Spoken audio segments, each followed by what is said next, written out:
Hey everybody, this is your boy Tony Hatton out with Different Mind Designs, and today I'm going to talk about using flash photography at night. Stay tuned.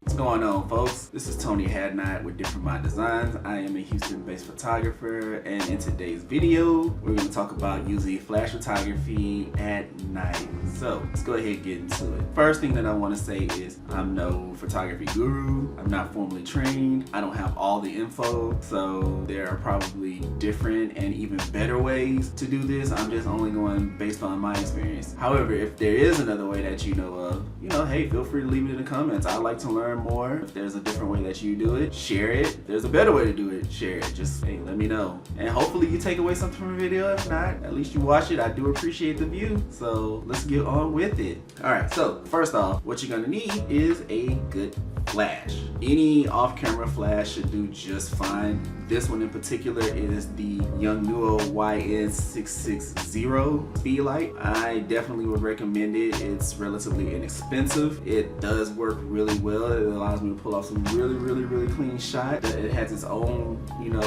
remote transmitter and all that good stuff. So if you are in the market for using an off-camera flash, I definitely recommend this. And I'll leave links to all the products that I have in the description below. Also, if you want to learn more about the schematics and the functions, the basic functions of a flash, there are plenty of YouTube videos all over the place. There are people I definitely recommend like Matt Granger or Tony Northrup, Chelsea Northrup, Manny Ortiz. There's a bunch of people, but shout out to those individuals, man. They are masters of their craft. So anyhow, let's go ahead and talk about what I like to do as far as getting good shots. The first thing is it's beneficial. Why is it beneficial? Well, it's pretty obvious. Number one, saying obviously again. But yeah, no, it's very beneficial because apparently you're gonna need some sort of light form, especially areas that are super duper low light where ambient lighting isn't necessarily plentiful. So this thing here is really gonna save the day. Now, as to my process in using high-speed sync or off-camera flash, it's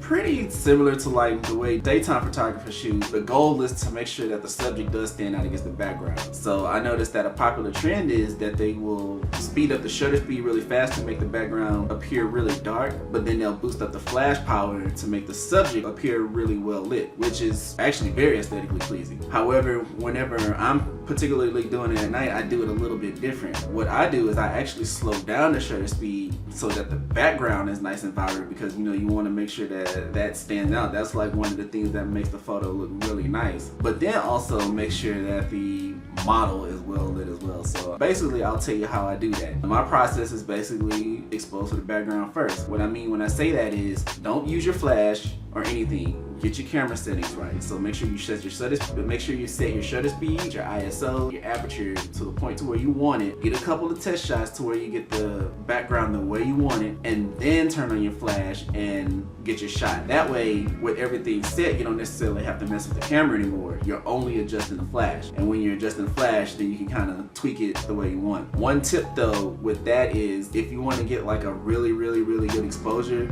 I have a tendency to not want to boost the flash power up too high because I don't want it to look washed out or have the highlights too crazy. I have a tendency to kind of underexpose just a little bit. That way I can recover it all back in Lightroom whenever I'm doing my post editing. The next thing that I want to talk about is the placement of the flash. And this is really short. This is really simple. Basically all I do is just try to keep the light really close to the model. That way, whenever the light's right up on the model, you're not gonna get hard contrasty shadows or anything like that. Everything does appear to be a much softer, because when you pull it back, the light may be facing in a certain direction to where if the nose gets in the way, you're gonna get a shadow on the side of their face, or it just looks really bad. Another thing that I like to do is, in addition to keeping the light really close to my model, I like to try to keep it up and at a bit of an angle. That way the light is real nice and dramatic and the fall off is just soft and buttery. So yeah, as far as placement of the light and everything, just try to keep it really close, try to keep it really high, and then you'll get really good results. And just mess with it. You don't necessarily have to do it that way. That's just how I particularly like to do it. Coke break. By the way, this video is not sponsored or anything by Coca-Cola, so yeah. If you guys want to sponsor me, I'm gladly willing to accept, but no, it's not. Okay, another thing that I like to do whenever I'm shooting with flash at night is I like to use modifiers.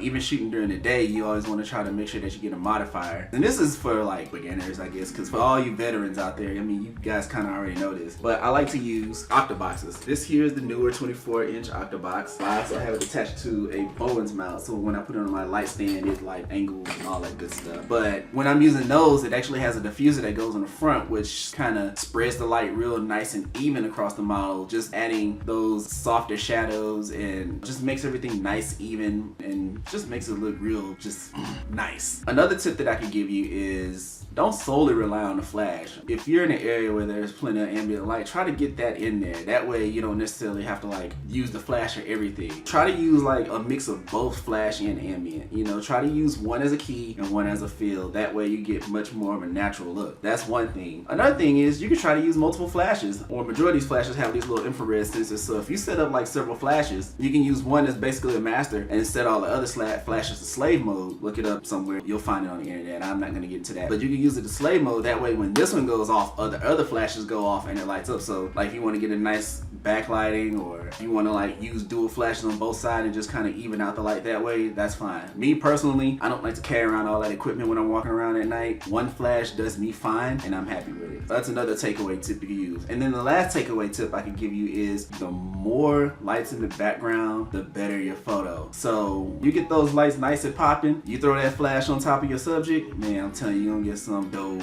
shit. So that's pretty much all I have for you guys today. Hopefully you can take something home from this. If not, once again, you know, thanks for watching. Be sure to like, comment, subscribe, and I will see you guys again next time. So until then, this is your boy Tony Hadnow with Different Mind Designs. Peace out.